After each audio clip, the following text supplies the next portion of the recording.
Good evening, ladies and gentlemen. Good evening.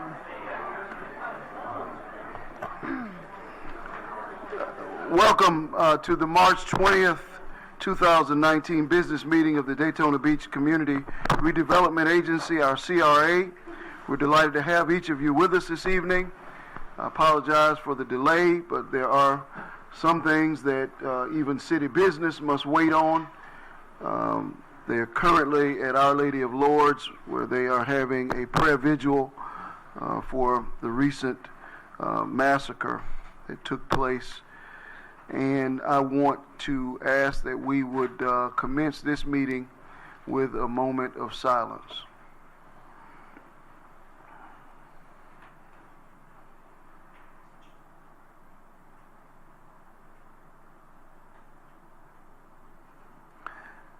Thank you. At this time, we would ask Ms. LaMagna to review the procedures for tonight's meeting. Good evening. Agendas are available in the front of the room on the table to my right. All the exhibits pertaining to items on the agenda are posted on the bulletin board. Please feel free to view the exhibits at any time during tonight's meeting. You are required to fill out a blue form to speak before the Community Redevelopment Agency. The blue forms are located next to the Assistant City Clerk, Ms. Allison Brown. You must complete the sections that ask for your name, address, topic of concern, agenda item number, signature, and date. The form must be completed and placed in the designated box. You will not be allowed to speak if your form is not placed in the designated box.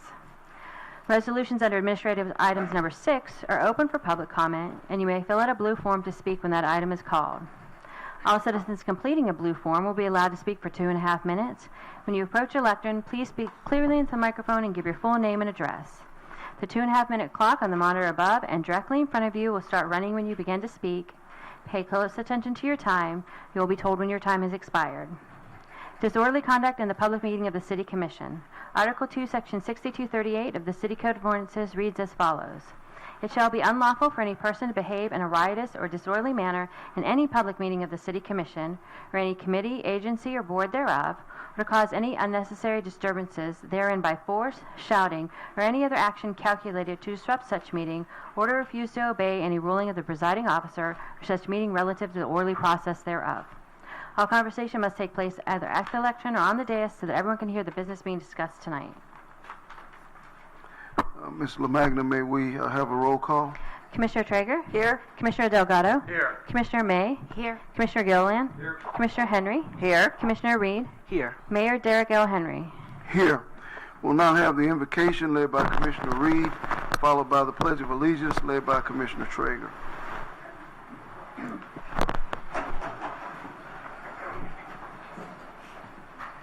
Let us pray. This is the day that the Lord has made. I will rejoice and be glad in it. And in this day, Lord, I say thank you. I thank you for a city called Daytona Beach. I thank you for an opportunity to serve, and I thank you for those that serve with me.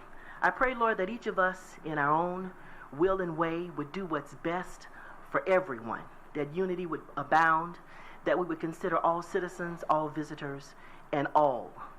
I give you all the glory and all the honor, and I praise your holy name.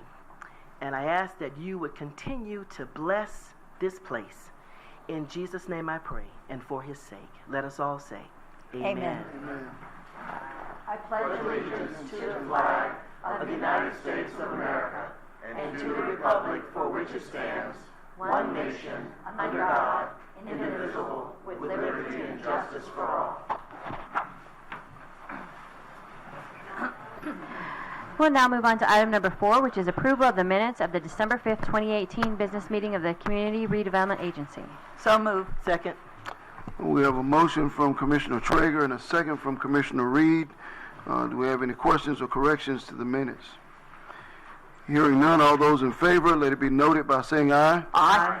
Those in opposition, same sign. This motion carries 7-0.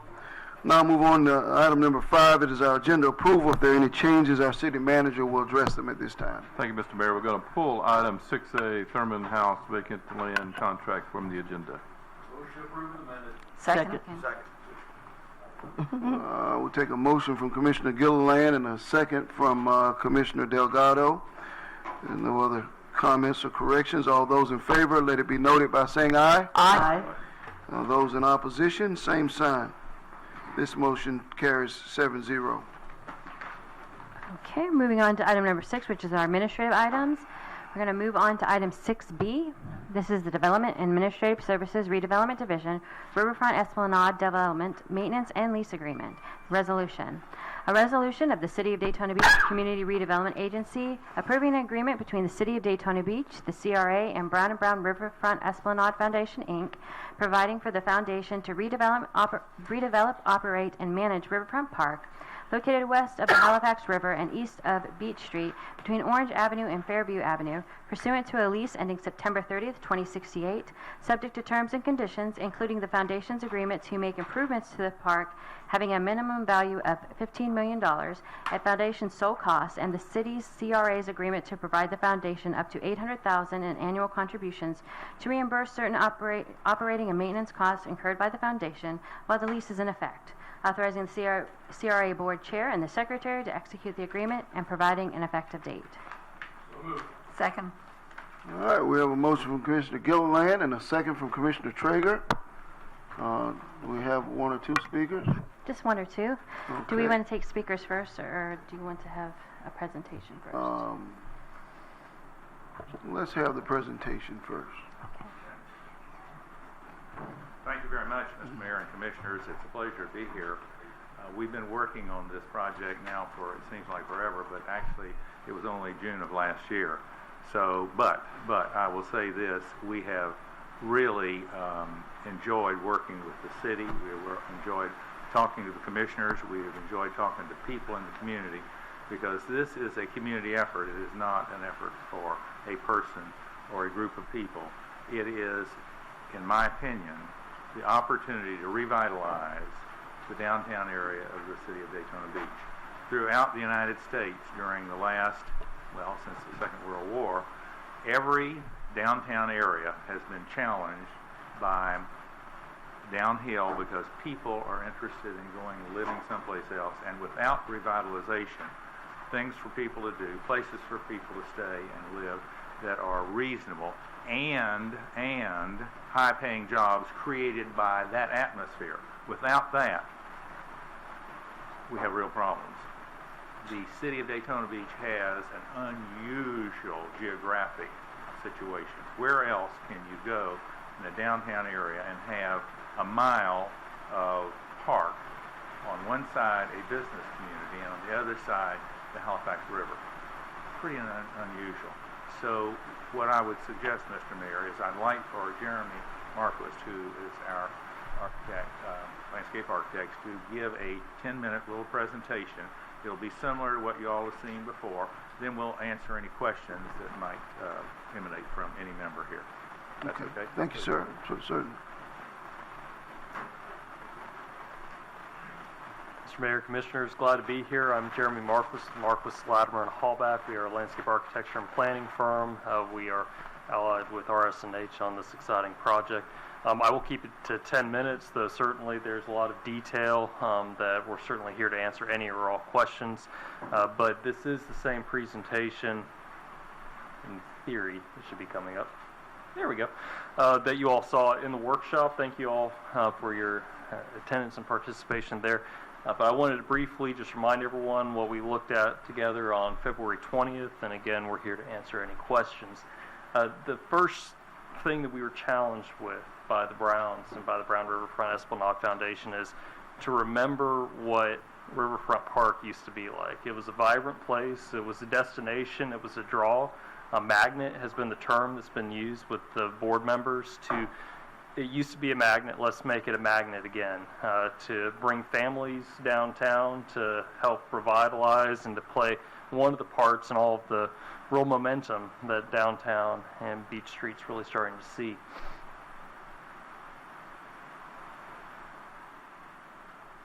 I might need someone's help in. Okay. So the Riverfront Park today, certainly it is a very underutilized asset and community space for the city of Daytona Beach. There are some very important pieces along there, from Brownie the Town Dog to Sweetheart Trail, also the connections to Manatee Island, etc. We also realized that, yes, we're on the Halifax River, but we also have things called hurricanes that we need to be mindful of. So we're thinking about those environmental factors as we go through this, and the fact that we are going to be elevating certain areas of the park to make sure that we're dealing with storm surges. We went through a number of case studies with you all on February 20th. The point of all this is that communities are creating really fantastic park and community gathering spaces. And we looked at a number of these, but as you all may recall, there were two that we pulled out in particular. One is Cascades Park up in Tallahassee. This project opened up just recently, and they're really already seeing the private dollars that are coming in as a result of this. This is a new project that is about to go in right across the way from Cascades Park. We also looked at Curtis Hickson Waterfront, which is down in Tampa. The fact that you have almost 800 residential units that were spurred right around that waterfront park. We also looked at Lake Eola, and as you all may recall, my partner Fred Hallback presented the process that the city of Orlando went through and the revitalization that this fantastic project has created. It's very similar to the riverfront park, to the Esplanade that's before you, in that it's a mile of riverfront park that the city of Orlando, in this case, had invested. It's a fairly large park. If you look at the land area of 11 acres and the 40 acres, give or take, of the lake. But what I think is really fantastic is that for the $18.24 million of construction, that has resulted in $825 million worth of private investment. And this is within 2 blocks of Lake Eola. And so it was just a snapshot of some of the economic impact that this has created, with a wide promenade, allowing people to come up and to engage with the water. We also talked about the fact that there are maintenance costs involved with this, as well as full-time park staff. But it really comes down to reimagining the Esplanade, telling Daytona's story, both looking at the legacy of what Daytona is, and really also being forward-looking. So we want to create a timeless space, but also an exciting space that's looking ahead. So we looked at a number of different elements to bring people, to create that magnet, as we were discussing. The fact that there's going to be a plethora of wonderful uses and activities that will be knit into the park. And it really comes down to the landscape being the focus. We're going to have a series of spaces along there, from a formal botanical garden, big tree canopy, big trees that we're going to be bringing in, to creating recreation, public art opportunities, and a number of park amenities. And this was the plan that we had looked at together in February. It's really 3 different sections. The northernmost being the community gathering zone, where you see those event lawns that are flanking Manatee Island across the way. Then you have what we're calling the arrival or the gateway zone, which you all may recall had that wonderful dune overlook that we would sculpt on the backside of the News Journal building, along with Fountain Plaza right beside the International Speedway Boulevard Bridge. And then finally the botanical gardens and the family and garden zone. So that's where we're going to start. It's 4 different sections, from Rose Garden to a riparian garden, to a number of skipped over a couple, to then a hammock garden, and a palm garden.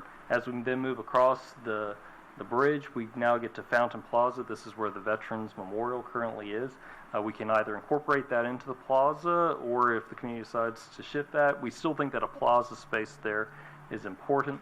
And then on the back side, doing this wonderful land sculpting to create this prominent point that you can actually just go out there, lay out a blanket, and really enjoy looking out at the river. And then as you move further to the north, where McLeod-Bethune Boulevard comes and intersects with Beach Street, we would have another place to celebrate the story of Daytona with Bethune Plaza. And then as you continue further to the north, we have a final plaza, Manatee Plaza, which is where the Josie Rogers House is approximately in this location. We want to reintegrate the Josie Rogers House into the fabric of downtown, so you'll see that it shifts to the north so that its context is returned to how it should be. And then where the Rogers House currently sits would be a plaza space that leads out to Manatee Island, and then 2 large event lawns on either side. So with that, certainly we are here if there are any questions, comments, or concerns, and we're just thrilled to be involved and very excited for Daytona Beach and this opportunity. Okay. Does anyone have any questions, Commission? I have a question, please, sir, but it's not don't mind, sir. Yeah. We can't hear you. Now? Yeah? Yes. Okay, fantastic. Good evening, Mr. Chisholm. It kind of relates to both of you. Mr. Chisholm can probably help me out. So in my zone, a lot of my constituents, both business and residents, have asked a question. They just would like a breakdown, if you don't mind, of the maintenance fee required to maintain the park. Is that something we can discuss briefly? You know, the maintenance of the park itself, the maintenance that we currently provide is a minimal maintenance, is a pretty static effort on the part of the city as it relates to the park that exists. How much is that, sir? That's about somewhere around $300,000. Okay. So the proposed maintenance effort on the part of the new park is to have an enhanced design and a activity area that's going to require substantial maintenance and continued replanting of the areas to keep it fresh during the seasons. Okay. And then where do we come up with the $500,000 shortfall, right? 358. Yeah, the CRA will, as a result of the Brown & Brown project, will generate approximately $600,000 a year in TIF funds. And so that's because they're building downtown. That's right. Okay. That's because they're investing downtown. Mm-hmm. So not only we've got $15 million for the park, there's a large, right around $50 million, $45 to $50 million project that they're building for the headquarters of Brown & Brown. Okay. Those funds would be available for this funding a portion of the cost associated. At the last meeting, did I hear anything about an endowment to help offset should that go up or down? So it fluctuates, right? The water rate fluctuates, the plant rate fluctuates. Is there anything that kind of protects that fluctuation? I don't know. I think the endowment may have something to do with that. Yes, Quinita, we have indicated that even though it is a reimbursable expense, that we want to have a park manager and an assistant. And and we think that the cost of those people, including FOAT, FIT, workers' compensation, unemployment compensation, the whole thing, is about $120,000 a year.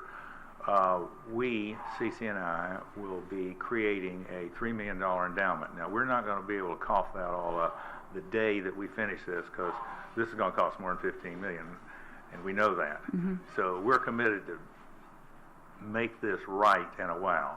But here is the advantage of the fact that we would have a person and an assistant. We have to have someone who every day is in that park. Now, I can tell you that there is a municipality here locally that has a $1.8 million maintenance contract with a professional firm, and they have what is referred to by people at that city a dogger. And that's a person who goes around every day and follows and makes sure that what is to be done has been done. And so inasmuch as we're going to be bidding all of the maintenance costs, because when we come to the city to ask for reimbursement, you want to know, is this a real number, and was it competitively bid? And with regard to that, sorry to interrupt you, but does that mean minority bids are open, all bids are open, local bids are open, my local constituents can apply and bid for whatever the projects are? That is correct. Okay. And what we'd like to do is make damn sure that whoever bids, and anybody is open to bidding, is financially capable and architecturally capable and arboristically capable, if that's a word, to fulfill. Because, for instance, there are things that, and I, a long time ago, was involved in doing some stuff as a little kid relative to hibiscus, and I learned a lot about hibiscus. There will be hibiscus in this park, but let me tell you something else that's happening. We just planted in our home in Ormond a large cathedral live oak, and it's done very well. I was looking at that about 4 weeks ago, and all of a sudden I saw something white underneath the leaves. It's a mealybug disease, and it actually attacks generally citrus. And as a little boy, I knew about that. And so we did check, and in fact, that's what it was. And the way you fix that is you put a certain chemical in the ground, and it comes up, and the mealybug goes away. So today, there is more competition from the environment than you might expect to have a absolutely pristine park-like environment. So what we're going to be doing is everything that we can do to make sure that there is absolutely the best care for this park that can be acquired. And there are people here who know how to do that. I have one more question, sir. So this is a park that you are helping with, right? And Correct. we appreciate that. We have complete access to the park, so all my residents, all my business people, everyone has complete access. Absolutely. Are there gates? Are there any requirements? Are we going to be stopped from using a public facility, sir? Absolutely not. Here is the bottom line. We will, if you all see your way clear to approving this tonight, then we will go forward and we will hold public hearings to, number one, determine what the final design is going to be. Then before anything is done, we will come back to you all. You all have to approve it. That's in the contract. So then we have to have rules and regulations, and those rules and regulations would be approved by the city. And what has been suggested in other parks is that they close parks and open parks at certain times. And so if 8 o'clock is a time that is considered to be safe up until 8, then maybe we might, if the city would approve that, close the park to everybody at 8 o'clock. So here is the other thing. There are no restrooms in the park at this time.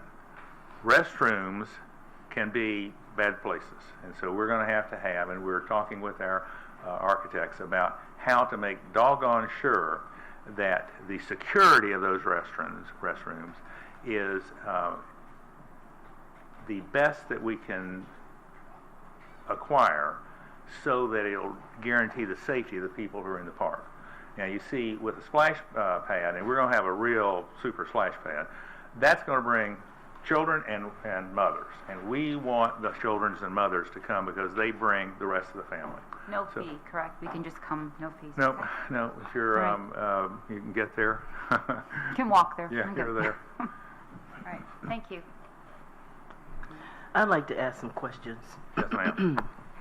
Not so much of you, Hyatt. My first concern is, I've heard 3 different numbers in regards to how much money we spend on that park already. The first amount we heard was $200,000, and we heard that several times. When we went to the workshop, we heard $375,000. Tonight, I'm hearing we spend $300,000, and yet we're prepared to commit to 50 years of $800,000. I have some unreadiness, you all. It concerns me now. Don't get me wrong, but I believe in the project. I believe in CC and Hyatt Brown. I think it's going to be a beautiful something, but I also believe that I have a responsibility to our citizens when it comes to making a 50-year commitment of $800,000 a year. I really wish that just as you've created your board and have the annuity to cover the park manager and the park assistant, that we had some type of endowment or annuity that helped to cover our expenses. I've shared my concerns with the manager, even talked to him this evening before this meeting began, and I also spoke to Hyatt. I just would like to know how else can we do this? That's the concern of the citizens. In 50 years, I may or may not be here. I think I live a pretty good life, so I might be here. But I want to be proud of the decisions that I make. Sure. I think it's an excellent project. I'm just concerned about the commitment we're making on behalf of the citizens, and that's a whole lot of money for us not to even be spending at this point. And I understand it's CRA funds, but what you have to recognize is that those funds are going to stay right there in that park. Although I've been told that there will be more than enough CRA funds to still contribute to this CRA effort. but we have to be mindful of that as well. So the question is, you say, well, what's the question, Paula? The question is, how else can we generate the commitment that we're making, that $800,000, rather than just saying it's going to be from the TIF or from the what's generated from the other buildings that are coming? Is, I know your first conversation had something in there, but that wasn't readily accepted on how we could do that. Well, the logical approach, I think it was in 1982, we created the CRA and the redevelopment board so that we could redevelop those areas that were in need of redevelopment. And this is, there's 3 areas within the city. It's been designated as the opportunity zone, which are areas that are encouraging the reinvestment of the private sector into those parts of the city to stir and create jobs and opportunity for the community. And that's exactly what this is. This is a $15 million project that is that's almost all public improvements of the highest class you can find in parks in the middle of your city. And they're not asking for us to do anything except pay for that operating cost associated with keeping it in that same condition. They're going beyond what you would find in most cases. They are creating an endowment to cover the cost of management and the overseeing that park. And so I think they've done an excellent job in presenting a project that meets the characteristics that would be necessarily required under a CRA project. The CRA funds that are being used or have been suggested to be used to pay for this is uniquely, they being the Brown & Brown Corporation, is making a significant investment in the downtown area of a corporate nature. That investment itself will generate somewhere between $500,000 and $600,000 in TIF money that would be available to pay for a part of that $800,000 cost. Now, that's just one project. I can tell you there are 2 other projects that I'm working with right now that are in the downtown area that will quite likely move forward to construction and generate additional revenue funds that will equal or exceed what is being proposed to be generated by the headquarters of Brown & Brown. For the sake of the folks that are here, because some have not often been here, would you explain TIF so they know how that money is generated from the new buildings? TIF is the ad valorem. It's the tax increment financing is what it's called, but it's the increment of increased value created on the property by the improvements to the property. And in other words, it's property tax associated with it. Now, in the case of a CRA, it is city taxes, county taxes, and any district taxes that are available through that district. They all come in as a part of that TIF package. Could I interrupt for one moment? I believe that there will be additional TIF money coming in this coming year because the property is on the tax rolls now, because we bought the property. We bought other pieces of property that are adjacent to and concurrent with. So those, in fact, will generate some TIF money. I don't know exactly how much. Mm-hmm. But you see, the only other way to do this, Paula, if the city was willing to put up $20 million in an endowment, 4% of $20 million is $800,000 a year. I don't think that's something that you want to do. And so the bottom line is, what we're doing is we're willing to put our ass on the line to bring back the downtown Daytona. And so the situation is that here's something that you all don't quite recognize. Not only are we doing this, but then there is going to be the management responsibility, because you have myself and Cece, Glenn Ritchie, who could not be here tonight because he's in an Embry-Riddle board meeting, Emery, who you know, and of course our own star right here, Kelly.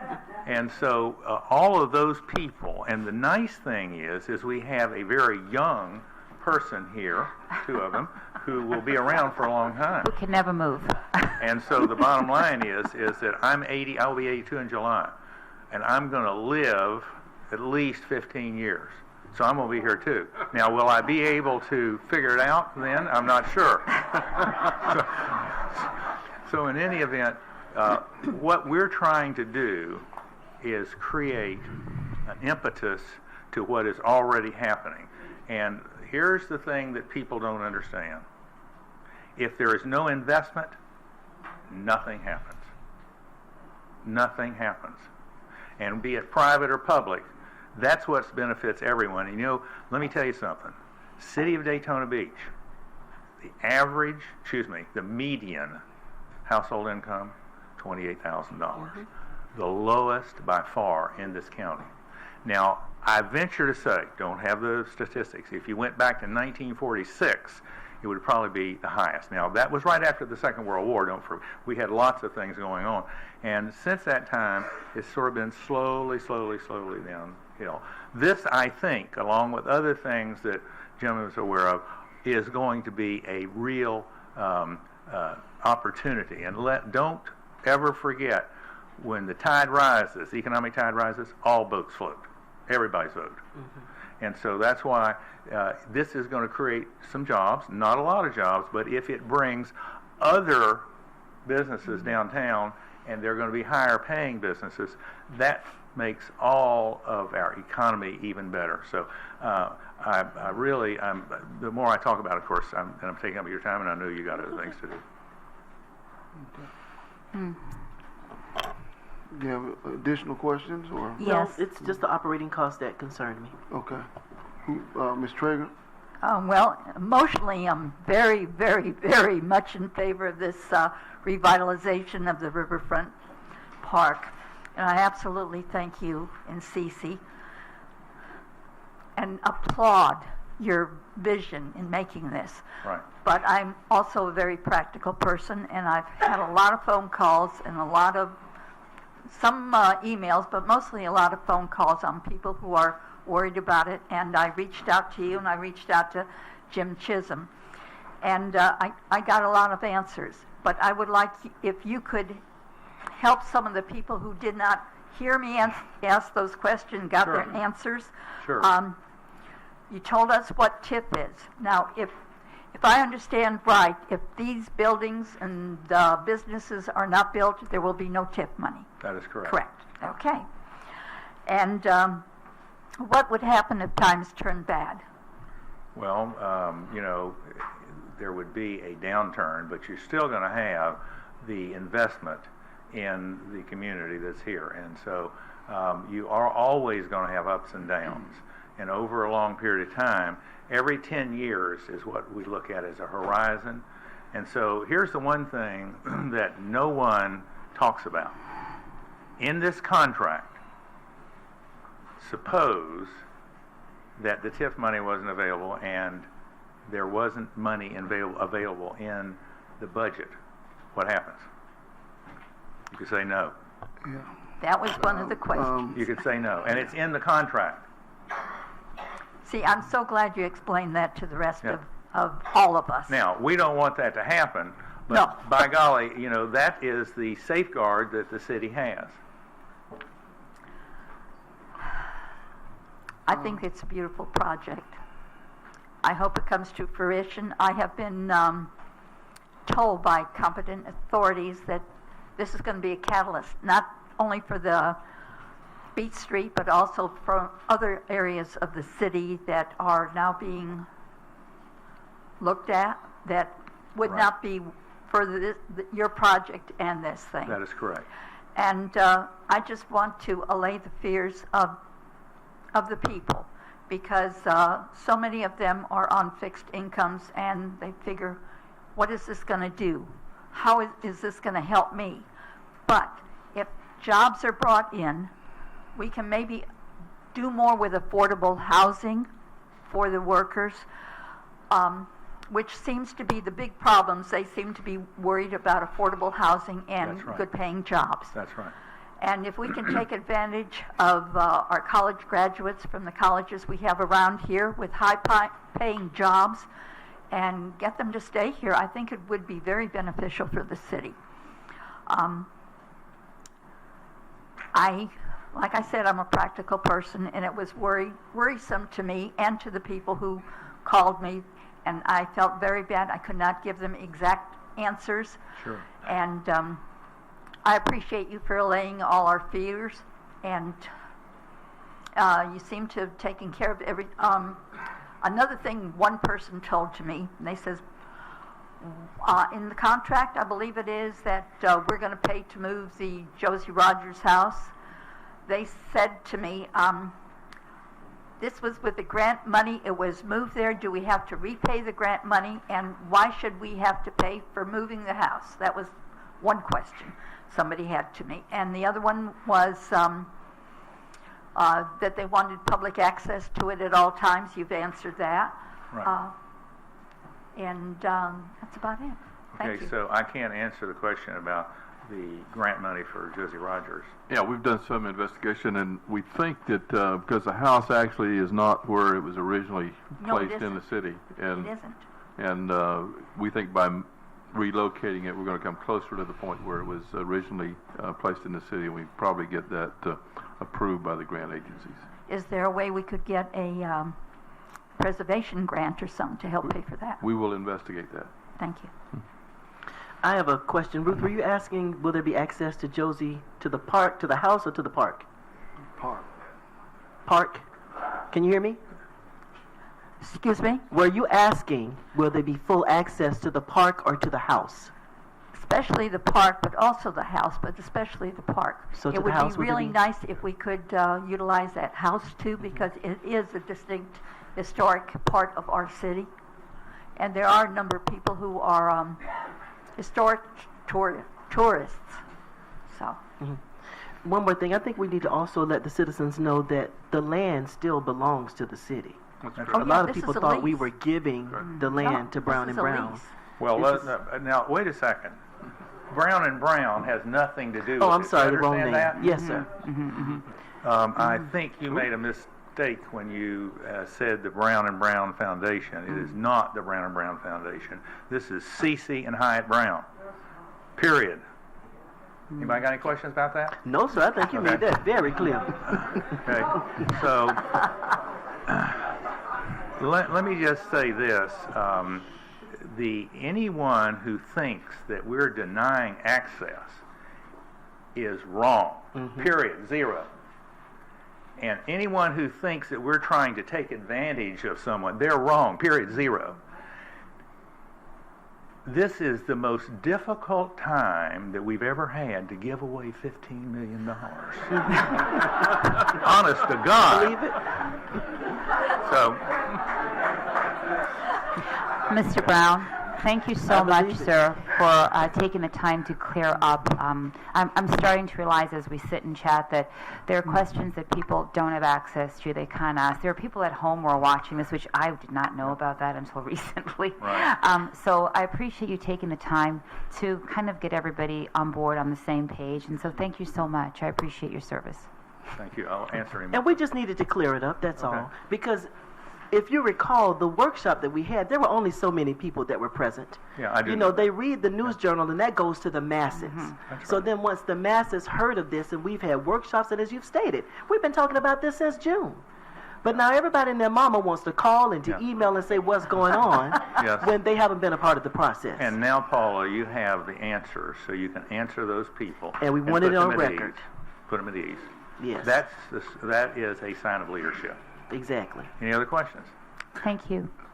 Okay. Okay, thank you.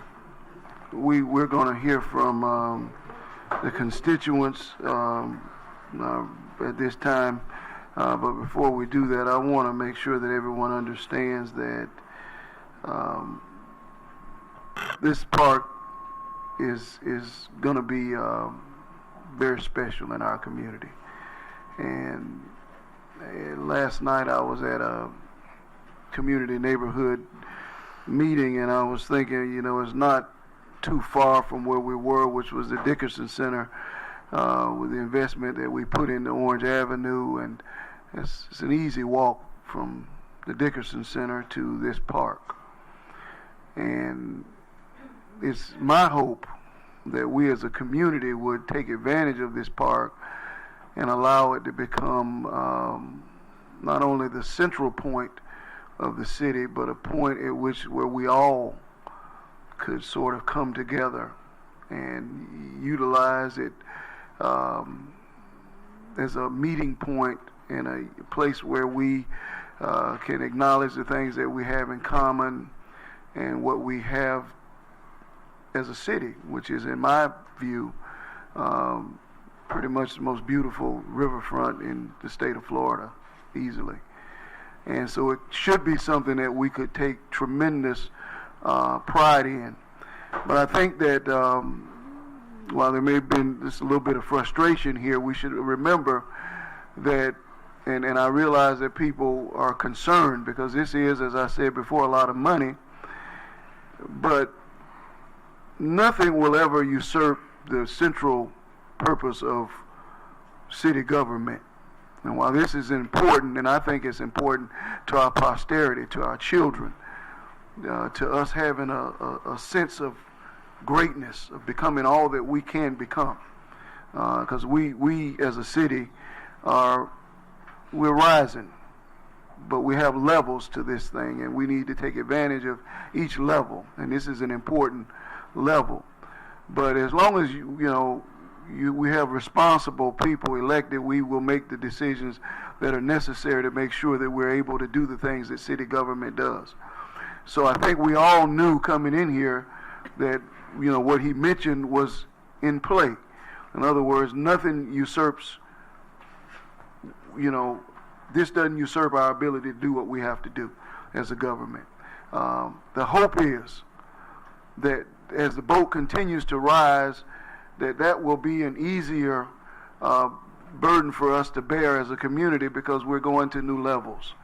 And that's, you can't go to new levels, and the places where we're trying to go without some risk. And you can't, as he said, it's the hardest $15 million to give away.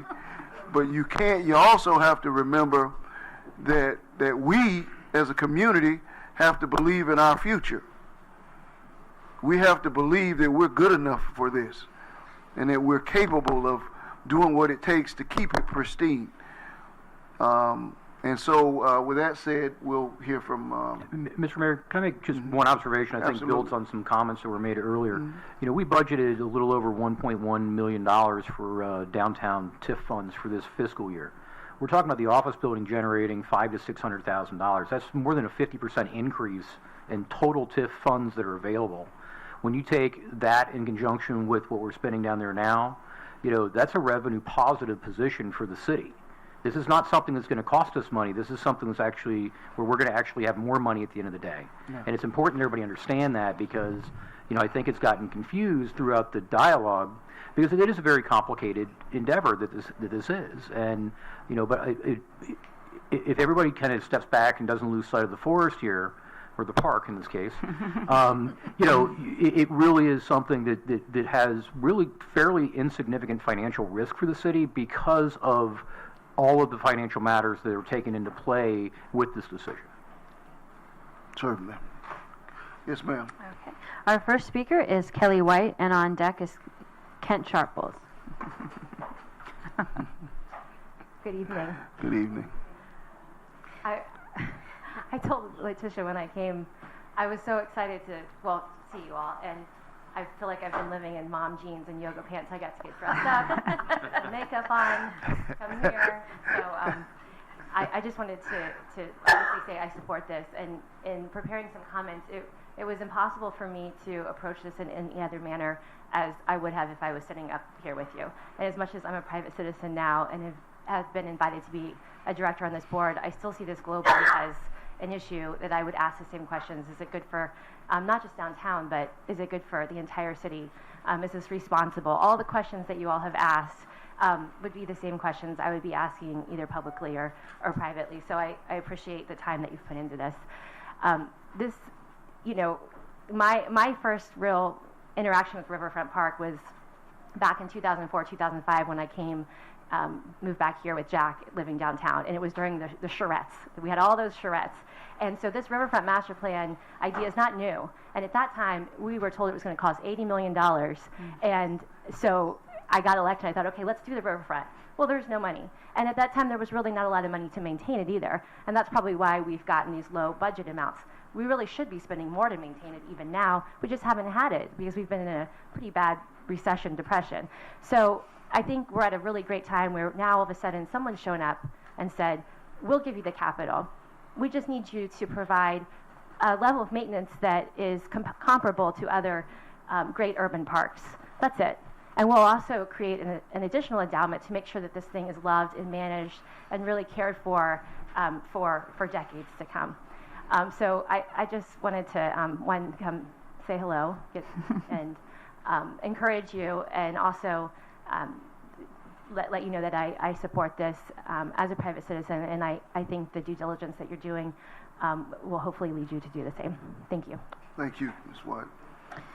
Our next speaker is Kent Sharples, and on deck is Russell Holloway.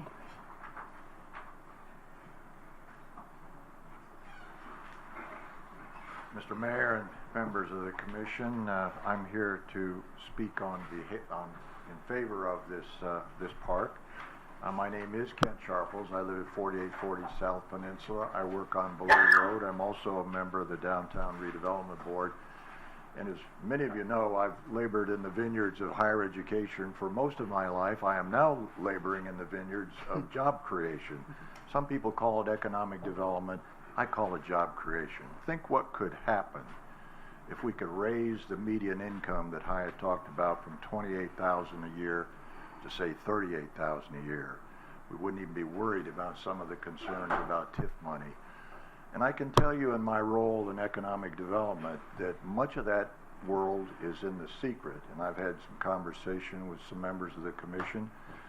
And all of you are aware of the fact that, for example, B. Brown is in town. While it may not be in the downtown area, we have just taken 26 acres off of the public record so that it is now on the ad valorem tax rolls. That's the 26 acres that is was owned by the school district. On that site, there'll be another $150 million that will be expended that will create another 100 jobs. And some of you are wondering why it's taken so long over on Mason Avenue. You know that stuff that they make over there? It's called saline solution. You go into the hospital, they hang it on that little tree next to your bed. That stuff has to all be approved by the FDA, and it's like making a really good wine. It has to age a little bit so that they're sure when they put it on that tree next to you, it doesn't have any little things in it. So it is taking longer. We're in constant contact. Jim Chisholm and the city have been extremely helpful.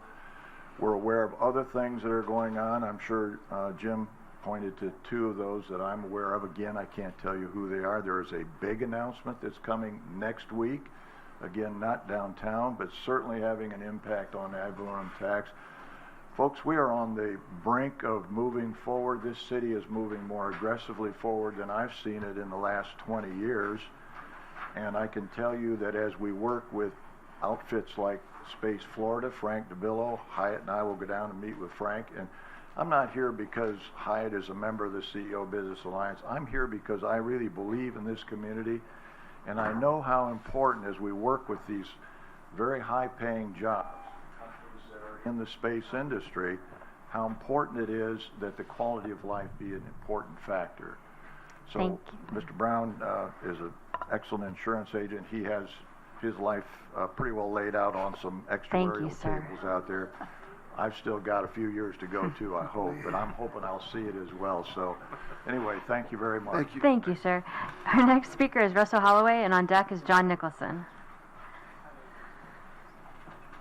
Russell Holloway, 215 South Palmetto. I live downtown in the CRA, and I just wanted to come and support the park and the direction that it's going on a very personal level. I'm the director of Open Doors Counseling Network, and we operate Daytona Beach Counseling Center, which is downtown. And on a very personal level, I think what the impact is on the business. And the first thing that comes to mind, it becomes much easier to recruit more and better employees to the downtown. And it also makes it easier to draw clients to the downtown. So that's something I'm very excited about, having the park and the general direction of the downtown as well.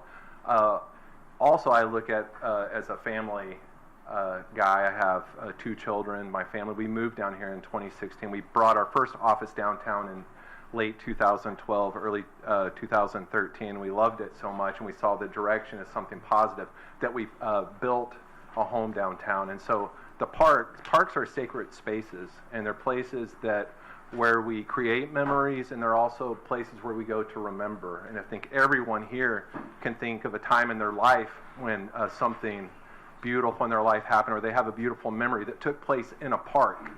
And so I think that is part of the beauty of what's happening with the park, and my family definitely looks forward to enjoying it with our friends and our community people. He can have my time. Thank you. Thank you. Our next speaker is John Nicholson, and on deck is Al Smith.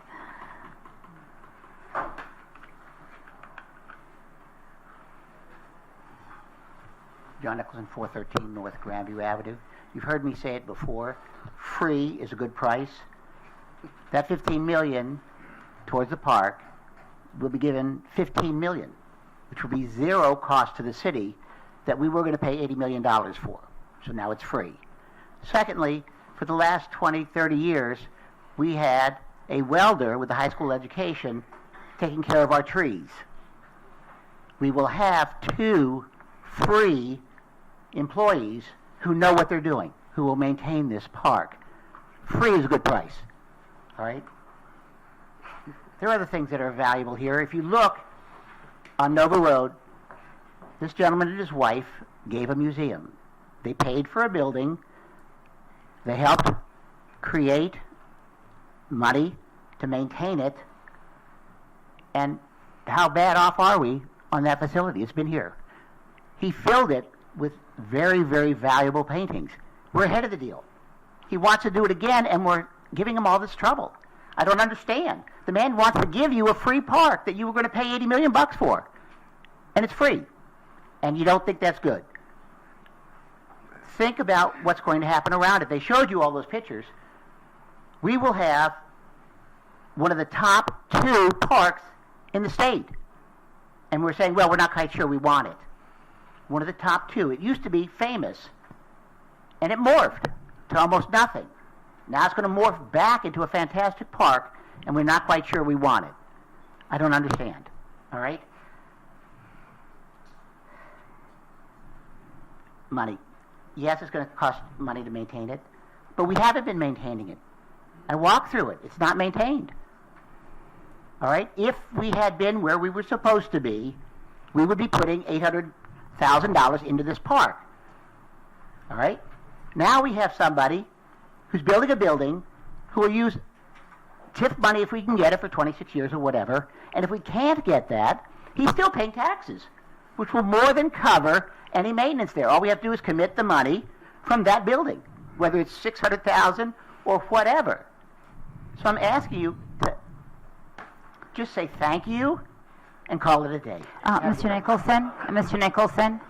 Nicholson, sir, could you come back for a second? I don't think Commissioner Reed, myself, or Commissioner Traeger were suggesting we weren't thankful for the opportunity.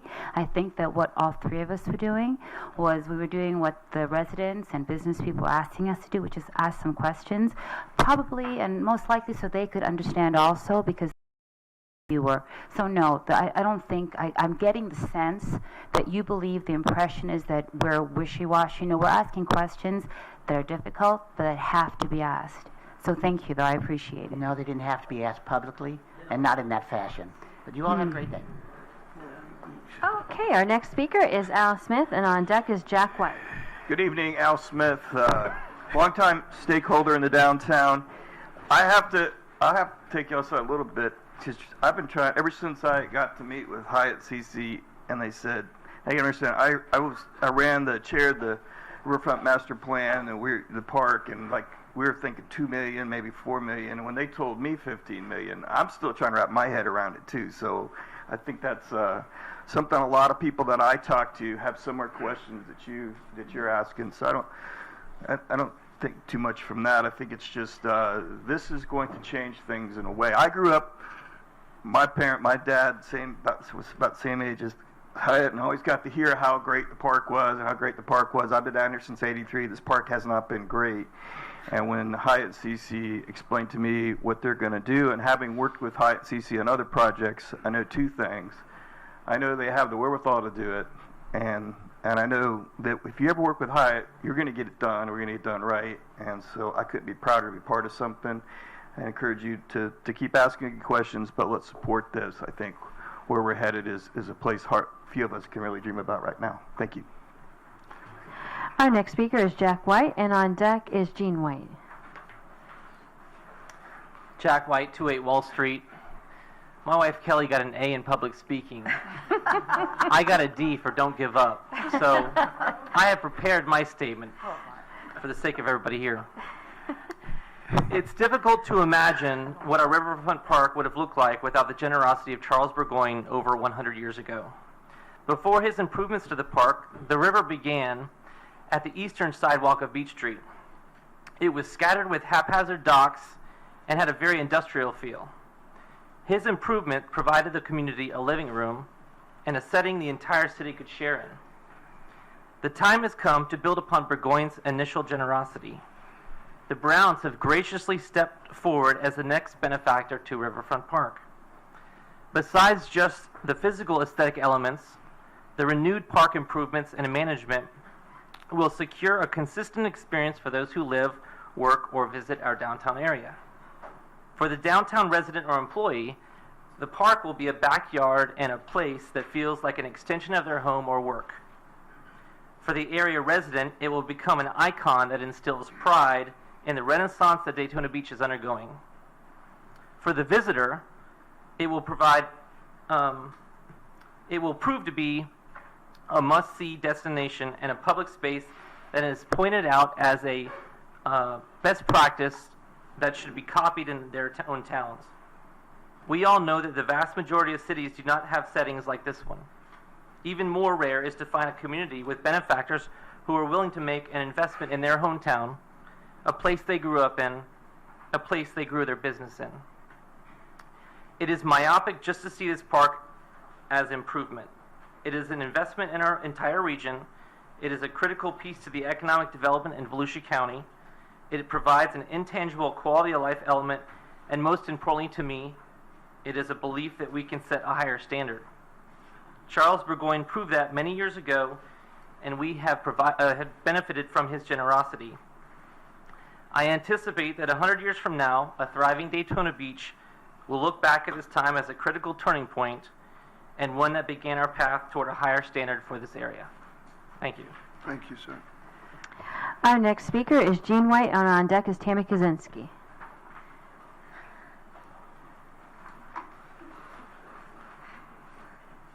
Hello. In 1955, my father, O.L. Jack White, looked up and down the east coast of Florida for a place he could live and grow his businesses. He found Daytona, bought a motel, bought a few more after that, but he loved Daytona, and he wanted to try to make it one of the best places in Florida or anywhere. He spent a lot of money on the beach. He spent a lot of money off the beach. He even tried to compete with Disney World in Orlando, which was a big mistake. But he wanted to do all this stuff to help Daytona. He wanted your job for a while. You weren't around, but this was before your time. He did the Chamber of Commerce. He did just about everything. But I know he is very excited and proud of what's happening here. And he would be 1,000,000%. He was always very optimistic. 1,000,000% for it. And we thank you very much. Nice. Thank you. Our next speaker is Tammy Kaczynski, and on deck is Jim O'Shaughnessy.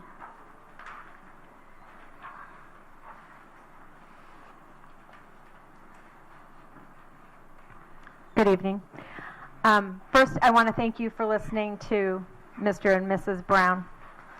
He told me I had to call him Hyatt, but I can't.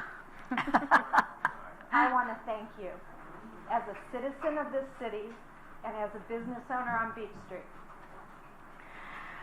When I opened my shop on Beach Street, I was told about this great park that we were going to be doing, and I was on the DDR, and I got this plan, and I was stoked.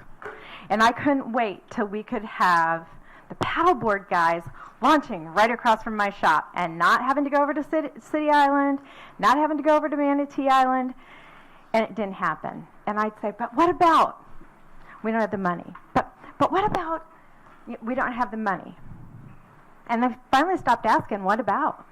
Because the reality of it was, we didn't have the money. And then I got on the DDA, and I knew that we needed to bring more businesses downtown. And you know what helps bring more businesses downtown? Having a beautiful place to park your business. Because before I opened a coffee shop, I was in real estate. I knew that there was a park across from me that at one point would not be in the condition it is now, which is sad at best. Please don't go out by that water when it's smelling really bad, because you don't want to drink your coffee across from a sulfur pond, which is what I have. This man's going to fix that. I also knew I had City Hall here and other businesses around me that would help support my company and make it grow. This man's now going to give us the park better than what I was shown when I came onto the DDR. So I really thank you for asking the hard questions. And as somebody who pays taxes as a business and pays taxes on my house and spends all my time pretty much downtown, I thank you for having the courage to move forward with this project. Thank you. And thank you again. Our next speaker is Jim O'Shaughnessy, and on deck is Marjorie Johnson. Jim O'Shaughnessy, 1210 Gamble Place. I want to thank you folks for being so concerned about money. It is your responsibility to do the due diligence, and you're doing it, and I commend you for that. Every great city in the world, without exception, has a great park. Think about it. And those parks, without exception to my knowledge, are funded by the public sector. Tivoli Gardens in Copenhagen may be an exception. They lease out so much of that park to private entities, but I don't know. I do not know that. But parks are an integral part of cities for very many reasons that you're aware of. You have an opportunity to turn this city around. I've been here for half a century, long time. And frankly, I've seen the downtown area deteriorate and slowly come back. This is an opportunity for it to just change dramatically for the best. I would look at the costs as an investment in your community, an investment in the quality of life in your community. Yes, it's going to be expensive. It's going to cost money. However, some of the visionary comments made by the mayor earlier tonight, Mr. Gilliland's comments, the public sector working with the private sector can make it cost-free. You can do it. It's been done in other areas. It'll take time, it'll take compromise, it'll take work, but by gosh, you can do it. Start to do it. The first step is tonight. Please don't be the city commission that screwed up a $15 million gift, for goodness sakes. Be the city commission that took a step forward, a major step forward for our city. Thank you. Our next speaker is Marjorie Johnson, and on deck is Ann Ruby. Greetings. Marjorie Johnson, 122 South Keith Street. I'm a member of the Library Board of Lucy County and also the Children and Services Board.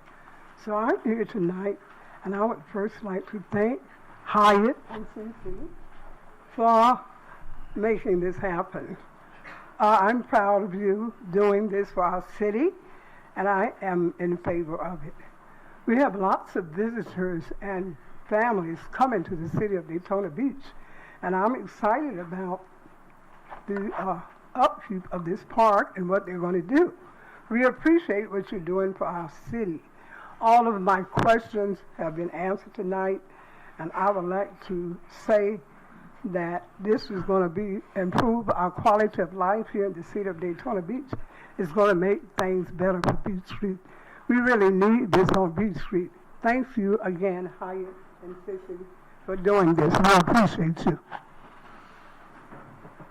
Our next speaker is Ann Ruby, and on deck is Sandy Murphy.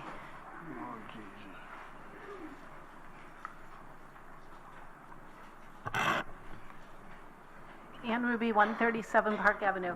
I kind of want to piggyback off what Paula was saying, in that there has not been a clear delineation of what has actually been spent to maintain this park. I don't know if any of you have seen that. I certainly haven't been able to get those numbers.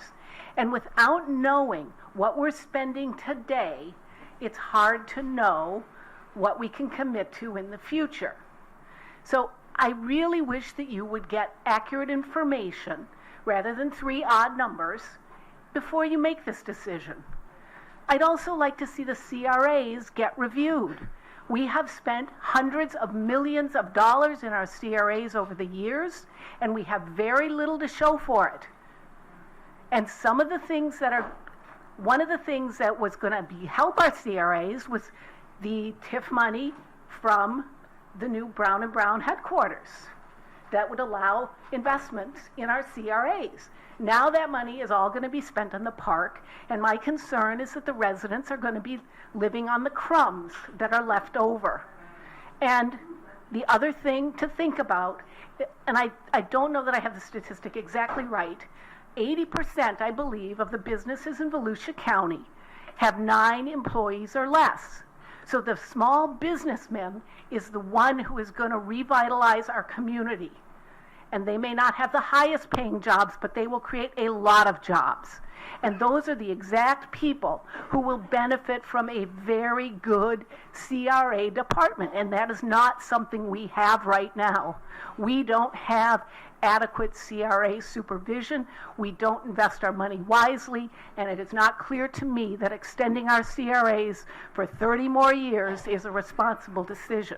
So I'm not against this park. I'm against the way it's being funded for maintenance. I don't think it's serving our citizens well, and I don't think you have enough information to make a clear decision. Our next speaker is Sandy Murphy, and on deck is James Milton Hunt.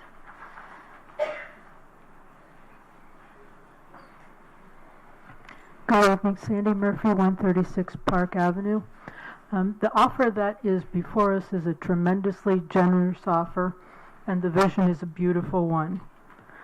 But when questions are made about finances and the answers are not specific, I get concerned. I'd like to thank Paula in particular for bringing up the detail about the numbers we've been given that are inconsistent and vague. Some of you might remember that when we talked about MLK Lofts, she was also the only one that ever questioned that. And those of us who spoke against it because of the financial obligations it entailed were poo-pooed and described as negative people. No, we were really just concerned about making sure that we didn't get in over our heads. And I think that's the concern here. Remember the Ocean Walk, where $1.5 million of the $2.5 million that comes into that CRA annually goes to debt service.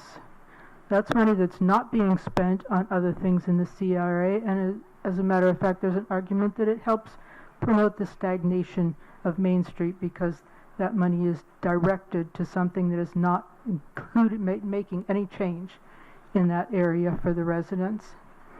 You know, why not have an agreement that upfront limits what the city's contribution is based on the actual increase for, say, the Brown & Brown headquarters and some other designated area in there, so that our obligation never exceeds the amount that we're getting in the tax increase. It would be nice to be able to mitigate our risk and yet contribute as much as we can when we have the funds to do so. You know, you have to remember again that when the infrastructure When the funds were given for infrastructure surrounding the Brown and Brown headquarters, the discussion at that time was that we would see that money come back through the TIF. Now this is money that's all being designated for one thing. So it's not coming back for the general benefit of that community. Now, there are, you know that 28% of our community lives in poverty. 31% of our community doesn't even have high school degrees. This needs to benefit them too. Our next speaker is James Milton Hunt, and on deck is Jim Cameron.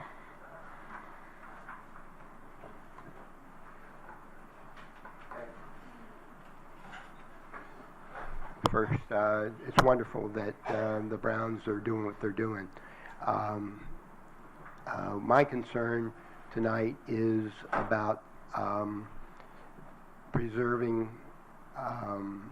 City Island from the influx of businesses or people wanting to put condos on City Island. So I'm particularly concerned for the public, for people of Volusia County, that City Island, I believe, is owned by City of Daytona Beach, but it's an asset of all of Volusia County. And I know it's premature to be talking about City Island, but it's like getting this park in there is like a camel under the tent. Is it what I want to have thwarted is wanting an overflow of massive development or any development other than parks on City Island. I formed a group, SaveCityIsland.com, that's there to stop anything other than what's there or improving City Island for park purposes. Thank you very much. Thank you. Our next speaker is Jim Cameron, and on deck is Emery Counts.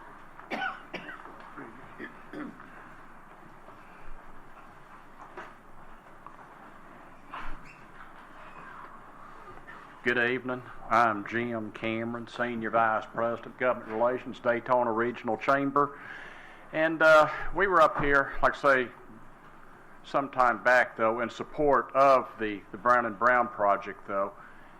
And let me add, we're very much interested in what's going to be discussed later, the Project Delta West, to get more people living downtown here. Because, again, this Brown and Brown project, they're going to need a place for those employees to live, I think close by the workplace, though.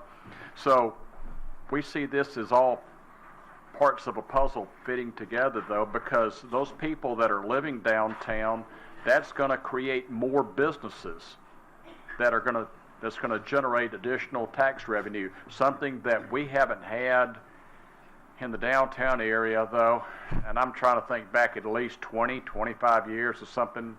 It was John's Grocery, I believe is what it was called or something. I remember shopping there, but I mean, we haven't had a grocery store, there in the downtown area for quite some time.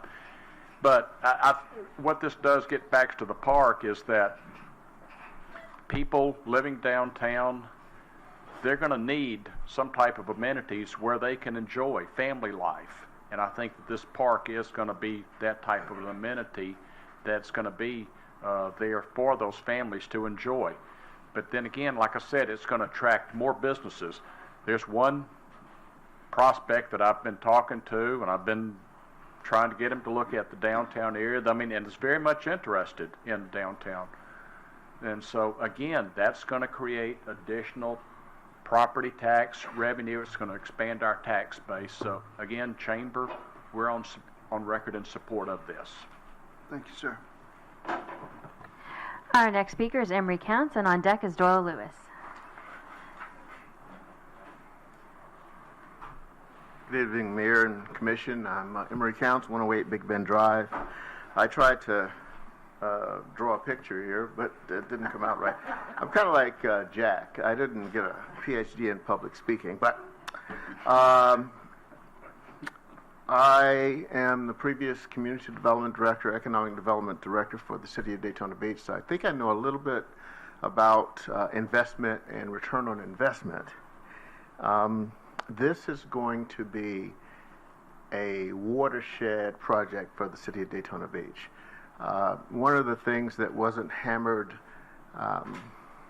too hard tonight was the investment and new projects that came as a result of some of the parks over in Lake Eola and what have you. I forget how many million dollars of investment was generated by Lake Eola Park.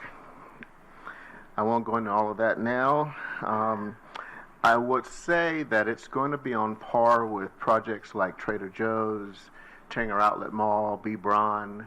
It's going to be that important.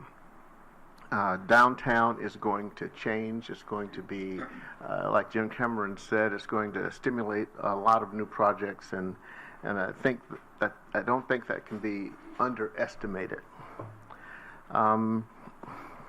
Just looking at the numbers, I know that there was a discussion about 200,000 and 600,000 being generated by the new office building.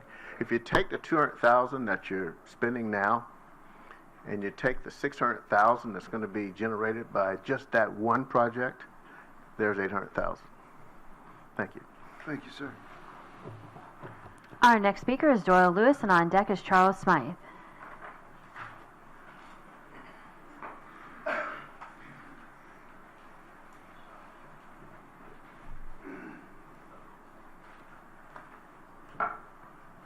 Good evening, Commission, Mayor, hello there, City Manager. Thank you, audience. Thank you, CC and Hyatt Brown. I can say that because he didn't tell me how to call him. Don't let the 15 million go away. But like every banker I have ever talked to, make sure you got the details down good on it. You got an offer of a free gift of $15 million. The place needs a little cleaning up. Get a good contractor. It'll work. I'm a visionary. I've always been an architect, always been a builder. Everywhere I go, I speak on how to keep the community new and vibrant with colors. I grew up on a farm. It was full of color. Lots of wild animals. Different types were there than here, though. So this is a major gift that Daytona Beach just needs to make sure that all the bankers in the world knows. We need to know the numbers. That way, Daytona Beach can definitely have an income out of this instead of a default. This is going to bring so many extra people to the area. We need to protect City Island from the condos. This is a project that, to me, looks a little bit like what the Riverwalk in San Antonio, Texas went through for years. But it's a different type of project. Now, back in the 50s and 60s, Disney went through the same processes. He had to move 2 or 3 times before they actually let him build where he built. And look what happened there. You got to be a visionary. The worst thing you can do with a gift that somebody's trying to give you is worry what's going to happen tomorrow with that $15 million, because it'll walk away to another project. Thank you. Our next speaker is Charles Smythe, and on deck is James Newman.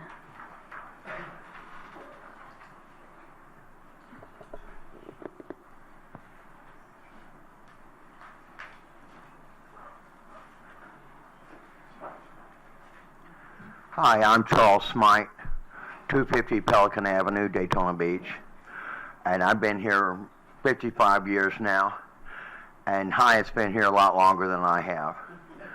And I went to Seabreeze High School, class of 70, and by God, my classmates are dropping dead like flies. I just found out about 6 months ago at another friend's funeral, is a couple years ahead of me at Seabreeze, that Michelle Mason, one of the cheerleaders in my class, passed away from cancer. And then I was walking down the sidewalk 2 days ago, and I saw my friend Derek Mole, and he just had a heart attack 2 weeks ago.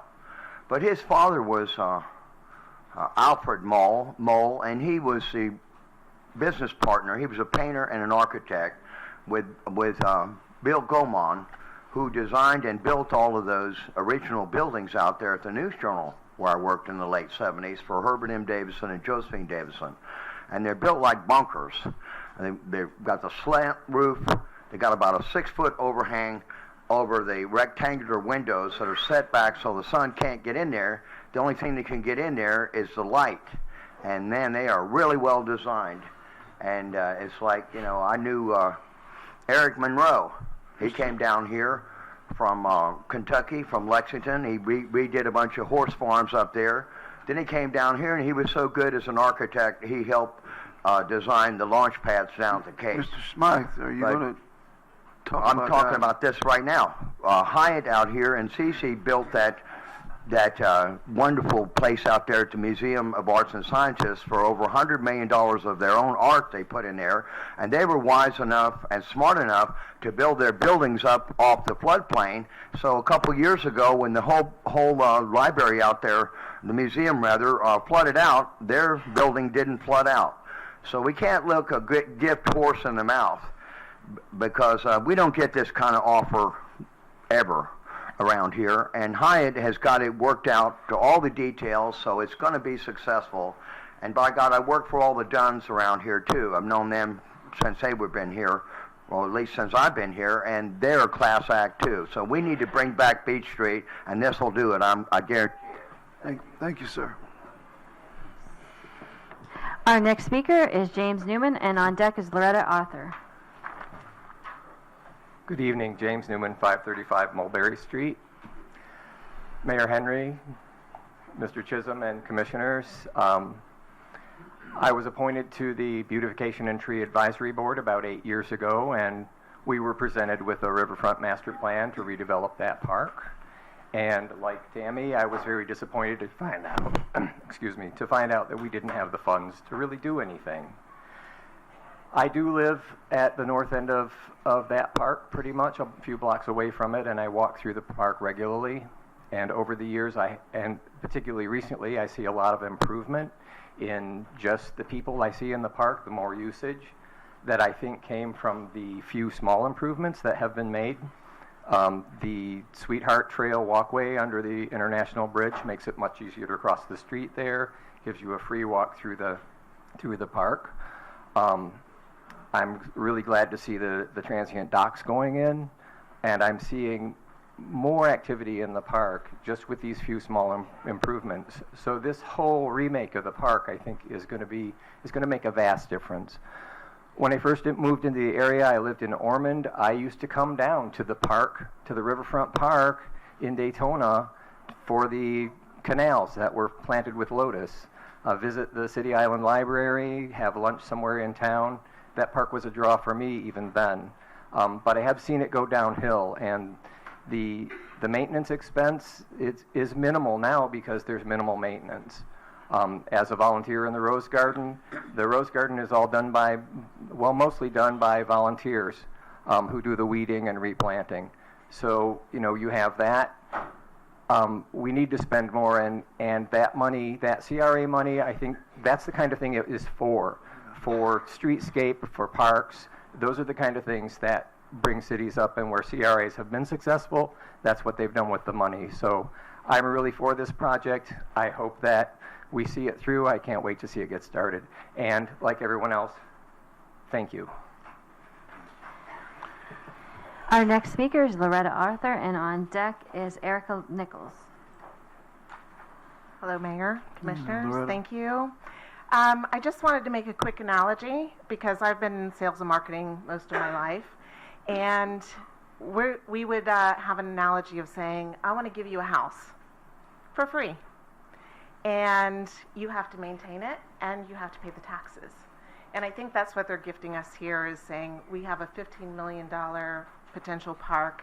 Just maintain it to that level. And so I think we should be grateful and honored for the gift. And so The other part of that is my heart. I believe that having our waterfront is our lifeline and our beauty of our area, and bringing our community and making it a place that's safe and brings all of our community together is going to unite us even more.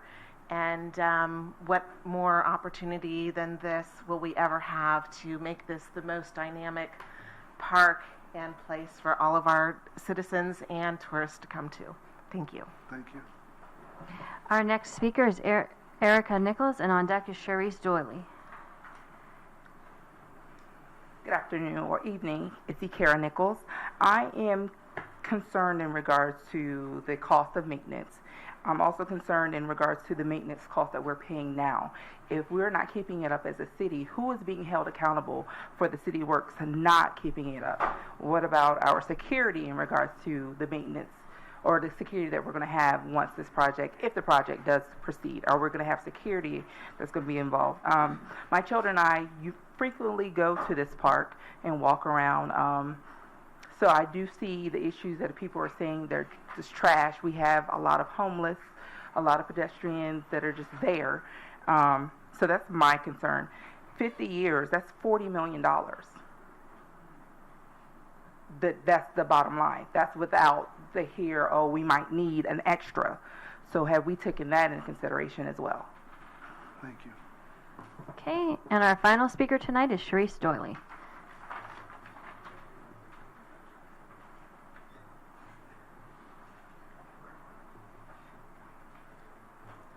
Hello everyone, my name is Cherise Doyley. I am a resident of 304 North Keach Street in Daytona Beach, Florida. I am also joining the Midtown Redevelopment Board, and I am basically speaking on behalf of the Midtown community as a lifelong resident of Daytona Beach. I am against this project, as Ms. Nichols just stated. When you do the math, free does not equate to $40 million. So when we look at $800,000 per year for 49 years, that's $40 million. That's not free. And when we talk about the looks of Beach Street and in regards to people not being able to live, if you drive down Mary McLeod Bethune, that is actually being not able to live, not having what we need, the resources that we need. So if we're going to talk about the good of Daytona Beach as a whole, these funds that we're allocating to this project can be used better for somewhere else. As the Community Redevelopment Agency, is for us to recognize that everything is not about your personal area. It's about, if we have a broken leg and a gunshot wound to the heart, are we going to worry about the broken leg or the gunshot wound? Because when you drive down Beach Street, it looks beautiful to me. The buildings are open, the businesses are bustling, they have traffic. But when you drive in my neighborhood, you can't drive down the street without almost tearing up your car. And 60% of the buildings, 70% of the buildings, 80% of the buildings are abandoned. So if we're going to do a $40 million project, let's think about who all this is affecting and who this is really going to benefit. Because I don't think that it's going to benefit my side of the railroad tracks in Midtown. So that is what I had to say. Thank you all for listening. Thank you. That was our final speaker for tonight, Mr. Mayor. Okay. We have heard from a number of speakers, and the applicant or the gift giver is either way you want to look at it. Does anyone else have any other comments tonight? If I could just make one correction to that final speaker. We got into this. Your mic, is your mic on? Hey guys, can you turn my mic up, please? Is that up? It's on. There we go. Okay, thank you guys. We got in a little discussion earlier about what TIF funds actually are. There's another explanation that needs to make sure everybody's clear with. TIF funds can only be spent in the geographic area of that redevelopment area. Mm-hmm. So when we talk about spending that money downtown, that money can never be spent in Midtown. So it's very important people realize we're not taking something from an area or taking an area that has great need that we all have admitted and spent an enormous amount of money and effort in. We're not doing something where we are diverting funds that could have been used there for this project. This is something completely different than that. Mm-hmm. I just think it's important everybody to understand that as we move forward. Yeah, I think that's a good point. Mr. Mayor, Matt? Yes, sir. I mean, this is by far the most interest anyone's ever shown in one of our CRA meetings in the 2 years that I've been on the commission. And I think it's very important that we recognize that to receive the benefit that we're going to receive from this contribution, we have to really be very careful on our CRA expenditures going forward. We have to really focus on it and pay a lot more attention. It can't just be something that we gloss over because we're undertaking a substantial commitment. And we're going to also have to come back in several years and, well, soon and ask for an extension or lobby for an extension of our CRA. So we need to really, as a commission and as a community, focus a lot on the activities in our CRA, make sure that the people that manage it for us are doing so well, that there's transparency, accountability, and that we really look into that, because this is probably one of the single largest line item increases in the CRA in recent years. Is that about right? Yeah. So, this is it's a significant undertaking, it's an important undertaking, but it just, to me, calls for us to really double down and pay very careful attention to the actions of the CRA, to our budget, and how we're managing the money that we do have so that we have the funds available every quarter to make our obligation. And also that when we come time to lobby for an extension of the CRA, that there's evidence to support that we've been good stewards of the money and that we can win that battle, because it will be a bit of a battle to convince the county to extend our CRA. So, thank you. I'd like to piggyback on what Commissioner Delgado just said, and also what the citizen Anna Ruby said. I'd like to see a review of our CRAs. Ms. Doyley, Midtown is a CRA itself, but we need to be able to generate some money in that area.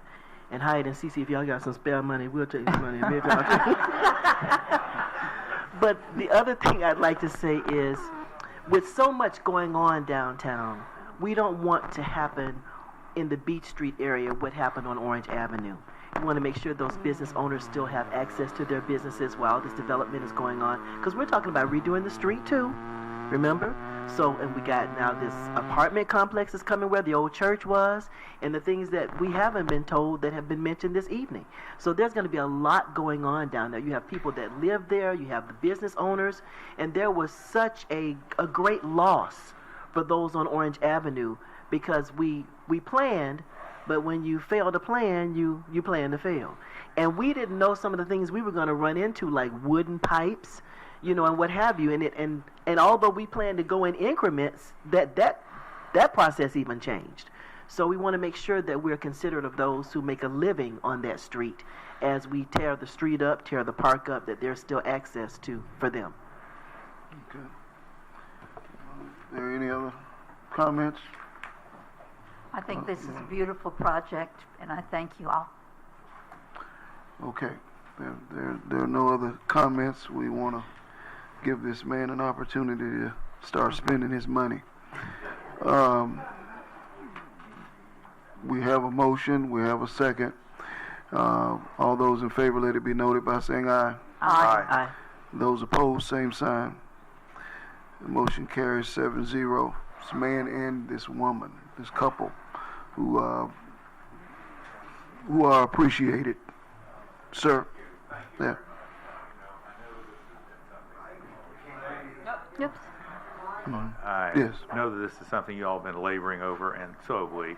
And here is what you don't quite understand. Half of this is Cece, and maybe a little more than that, because you see, she's the person who's into all the details. She's the one that is going to come and say, uh-oh, something's wrong. Chinch bugs are in the grass up across from what used to be Dunn Brothers. That's the kind of thing. So this is a team effort, and it's not just us. It includes Glenn and Kelly and Emery, and so thank you very much for that vote. That's excellent. Thank you. All right, we're going to adjourn this meeting at this time, and we will reconvene with our regularly scheduled City Commission meeting in about 10 minutes. Thank you.